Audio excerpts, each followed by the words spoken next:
Welcome to the Life Poetic with Thomas Keily, your weekly knowledge drop of word-crafted invocation. This week we're looking at Imagine the Angels of Bread by Espada.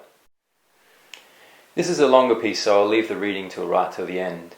But this is one of my favourite political poems, and I came across it quite a few years ago, and it stuck with me.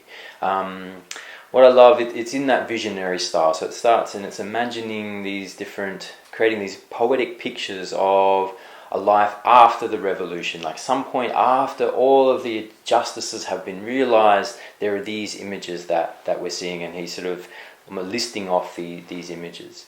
And they're very poetic images, so it's this juxtaposition of the refugees who have been deported now lording over the judges, or the nightsticks splintering in the hands of the cops. And so it's not the justice that he's referring to is not just a sort of a literal justice, but a sort of a poetic justice. And with this poetic justice comes the feeling of what justice would feel like. And in that way it's very inspiring. It inspires you towards justice and towards peace, because it gives you a sense of what that peace actually feels like. I find this piece very interesting as well because it wrestles with the anger that comes, that fuels the drive for justice. So injustice creates anger, and that's necessary. And a lot of the imagery that comes through this poem is wrestling with a desire for revenge on one hand, and a desire to move towards reconciliation and a unifying on the other. And you can feel this sort of tension between these two these two drives in the piece itself. But then the end of the piece itself offers a resolution to this tension by bringing it back to this absolute cracker of a line, where it says, "So may every humiliated mouth, teeth like desecrated headstones, fill with the angels of bread."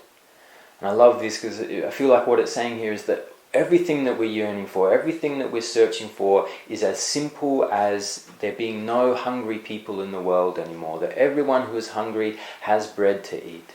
And that even though this is a simple desire, and there is a complexity to that we're removing all of the injustices that cause starvation, that cause hunger, which is social inequalities and racial prejudices and so forth. In its conclusion, it is as simple as everyone who is hungry has enough to eat. And what he's saying here with this idea of the angels of bread, that this realization, the realization of everyone having enough to eat, is a sacred vision. It is the kingdom of heaven realized here on earth. And so I think it's a very beautiful way to capture that idea. So let's have a look. This is the year that squatters evict landlords, gazing like admirals from the rail of the roof deck, or levitating hands in praise of steam in the shower. This is the year that shawled refugees deport judges who stare at the floor and their swollen feet as files are stamped with their destination. This is the year that police revolvers stove-hot blister the fingers of raging cops and nightsticks splinter in their palms. This is the year that dark-skinned men lynched a century ago return to sip coffee quietly with the apologizing descendants of their executioners. This is the year that those who swim the borders undertow and shiver in boxcars are greeted with trumpets and drums at the first railroad crossing on the other side. This is the year that the hands pulling tomatoes from the vine uproot the deed to the earth that sprouts the vine. The hands canning tomatoes are named in the will that owns the bedlam of the cannery. This is the year that the eyes stinging from the poison that purifies toilets awaken at last to the sight of a rooster-loud hillside. Pilgrimage of immigrant birth. This is the year that cockroaches become extinct, that no doctor finds a roach embedded in the ear of an infant.